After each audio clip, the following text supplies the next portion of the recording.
Riding the tube day in and day out for work, you see an awful lot of things. I've seen people making out in broad daylight and pickpockets being beat up in the middle of the night. One particular experience has haunted me forever though, and it actually happened just last year during the height of the pandemic. I work in the medical field, so as you might imagine, when the lockdown started, I was forced to come to work at the strangest of hours. Oftentimes, when I did ride the rails, I was entirely alone, and it was a bit eerie to travel so far without seeing a soul. The homeless man showed up on the second week I had to do this, and at first, I didn't really pay much attention to him at all.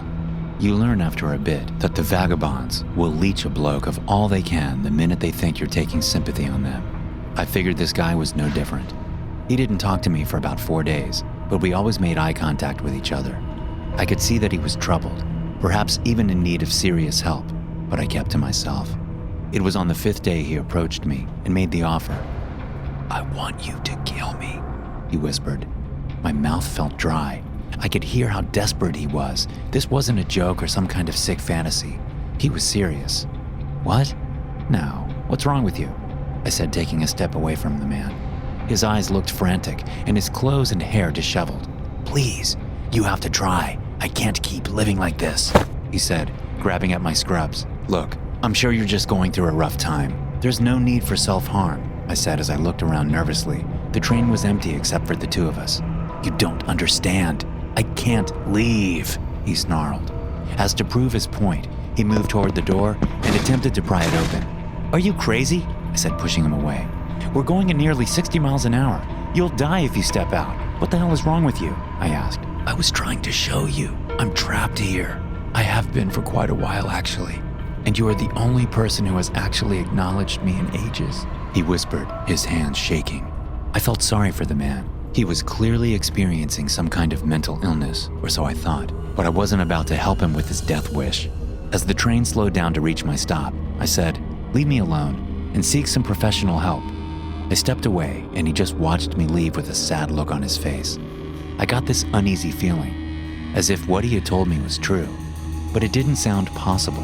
Surely, if he was trapped on the subway, someone else would have noticed.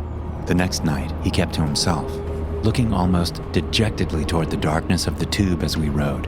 I don't know why, but the silence bothered me more than it had before. "Where did you sleep?" I asked him finally. He looked at me in confusion as I sat opposite of him. "Excuse me?" "You know, nighttime, bed. If you are stuck here, where do you sleep?" "I don't," he responded and then remarked, "As far as I can tell, I'm only here when you are here." I gave him a puzzled look. "What does that mean?" "I think I was sent here to tell you something important, but I just can't remember what," he admitted, looking down at the floor. "You're not making sense. First you told me that you want me to kill you. Now you are claiming to have a message for me?" I asked. "It's true. That's why I tried to talk to you yesterday. I've been alone for so long. I think maybe that you can help me get free from here," he explained. "How did you get stuck?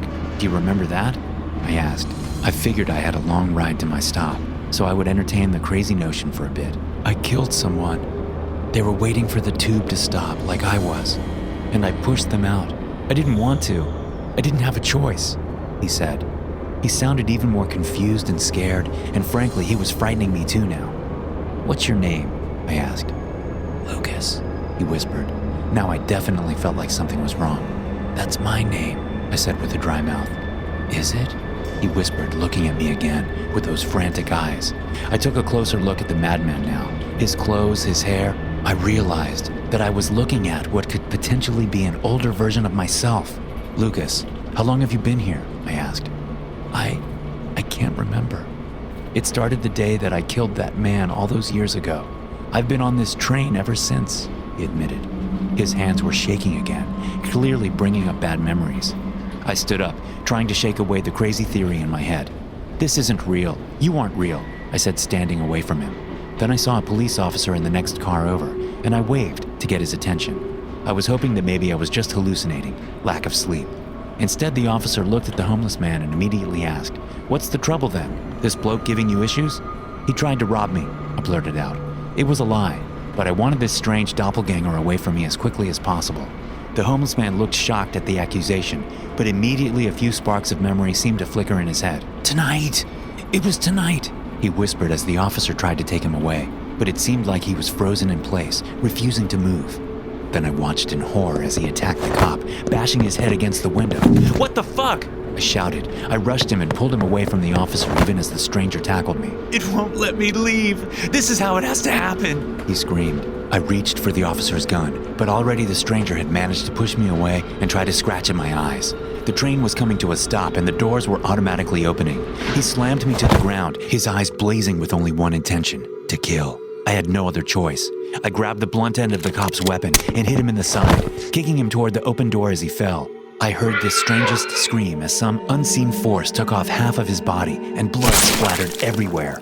It was so abruptly jarring. It literally made me feel an awful surge of pain through my entire body. A few seconds later, the officer recovered and called in the fatality, checking me for injuries. "You're a hero, mate," he told me as I looked down at what was left of the corpse.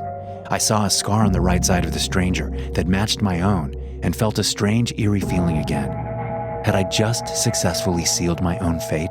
"You're free to go," the officer told me. Sweat dripped off my palms as I reached the door. Would I be allowed to leave? I stepped across the threshold and drew a sigh of relief. Maybe it had all been just crazy talk. Maybe I managed to escape fate. I'm honestly not sure. I just know that I have been avoiding riding the train lately. Call it superstition or intuition. You'd be surprised how often those two things coincide. Thanks for listening. If you enjoy these stories, be sure to subscribe to the podcast and check out some more of my episodes here.